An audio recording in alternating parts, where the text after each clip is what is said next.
എല്ലാവർക്കും നമസ്കാരം. എല്ലാ സുഹൃത്തുക്കൾക്കും എൻ്റെ ചാനലിലേക്ക് സ്വാഗതം. ഇന്ന് കുചേല ദിനമാണ്.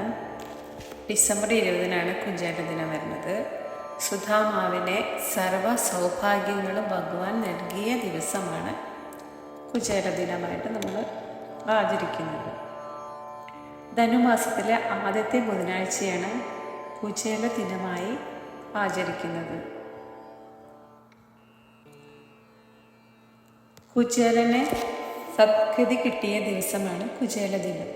ദാരിദ്ര്യ ശമനത്തിന് അവൽ പൊതിയുമായി ദ്വാരകയിൽ സതീർത്ഥനായ ശ്രീകൃഷ്ണനെ കാണാനെത്തിയ സുധാമാവിനെ സർവ്വ സൗഭാഗ്യങ്ങളും നൽകി ഭഗവാൻ അനുഗ്രഹിച്ച ദിവസമാണ് ഇത്.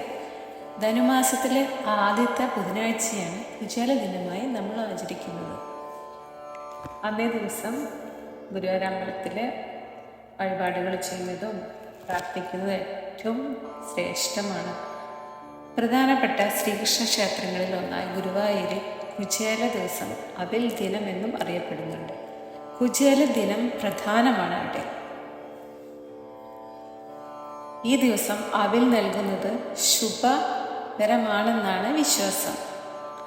കോട്ടയത്തുള്ള പൂതൃക്കാവിൽ ക്ഷേത്രത്തിലും തൃശ്ശൂരിലെ തിരുവമ്പാടി ക്ഷേത്രത്തിലും കുചേല ദിനത്തിൽ സവിശേഷ പൂജകളുണ്ട്. തിരുവമ്പാടിയിൽ വൈകിട്ട് അവിൽ നിവേദ്യവും നടക്കാറുണ്ട്.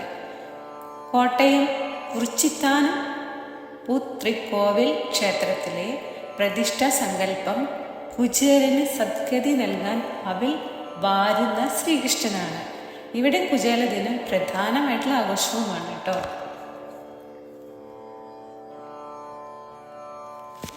ശ്രീകൃഷ്ണനെ കാണാനെത്തിയ ദരിദ്ര നാരായണനായ കുചേലൻ അല്പം അവിൽ ഭഗവാന് കൊടുക്കാൻ മുണ്ടിൽ കരുതിയിരുന്നു. കൂട്ടുകാരനെ കണ്ട ശ്രീകൃഷ്ണൻ കുചേലനെ മണിമഞ്ചത്തിൽ സ്വീകരിച്ചിരുത്തി കുശലം ചോദിക്കുന്നതിനിടെ അവിൽ പൊതി കണ്ട് അതിൽ നിന്ന് ഒരു പിടി വാരി കഴിച്ചു. രണ്ടാമത്തെ പിടി വാരുമ്പോഴേക്കും രുക്മിണിയും സത്യഭാമയും വിലക്കുന്നുമുണ്ട്. ഭഗവാനോട് ഒന്നും ചോദിക്കാതെ തിരിച്ചുപോയ കുചേലൻ വീട്ടിലെത്തിയപ്പോൾ അത്ഭുത പരതന്ത്രനായി. സ്വന്തം കുടിലിൻ്റെ സ്ഥാനത്ത് മണിമന്ദിരം. ഇഹലോക ഐശ്വര്യങ്ങളും അനുഗ്രഹങ്ങളും കുചേലന് ഭഗവാൻ ശ്രീകൃഷ്ണൻ നൽകി. കുചേലനെ അങ്ങനെ സദ്ഗതി കൈവരുന്ന ഈ ദിവസമാണ് കുചേല ദിനമായിട്ട് നമ്മൾ ആചരിക്കുന്നത്. ദാരിദ്ര്യത്തിൽ നിന്ന് ഭഗവാൻ കരകയറ്റിയ കുചേലനെ നമുക്കറിയാം.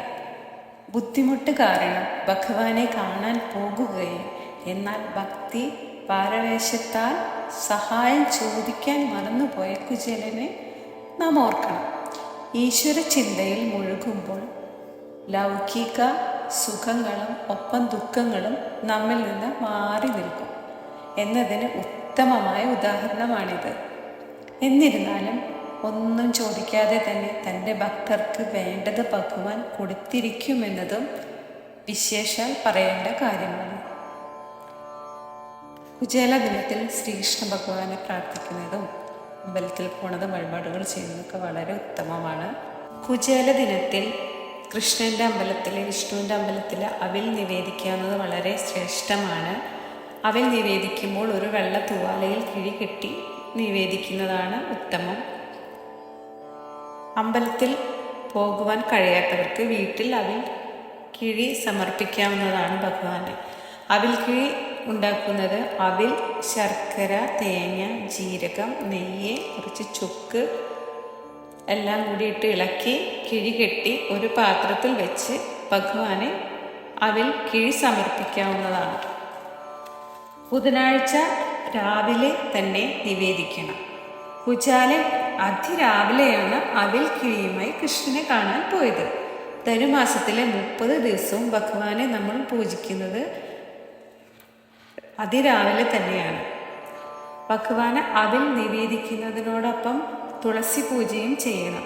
ഗുരുവായൂരിൽ പ്രധാന വഴിപാടായിട്ട് ചെയ്യുന്നതാണ് കുചേല ദിനത്തിലെ പന്തിരടി പൂജയ്ക്കും അത്താഴ പൂജയ്ക്കും ഗുരുവായൂരപ്പനെ നിവേദിക്കുന്നത് അവിൽ നിവേദ്യമാണ്. കുചേല ദിനത്തിൽ ഭഗവാന് അവിൽ കിഴി സമർപ്പിക്കാൻ കഴിയുന്നവർ അന്നേ ദിവസം അത് സമർപ്പിക്കാനായിട്ട് ശ്രമിക്കണം. അതിശ്രേഷ്ഠമാണ്. ഇതിന് കഴിയാത്തവർക്ക് വീട്ടിലും അവിൽ നിവേദ്യം സമർപ്പിക്കാവുന്നതാണ്.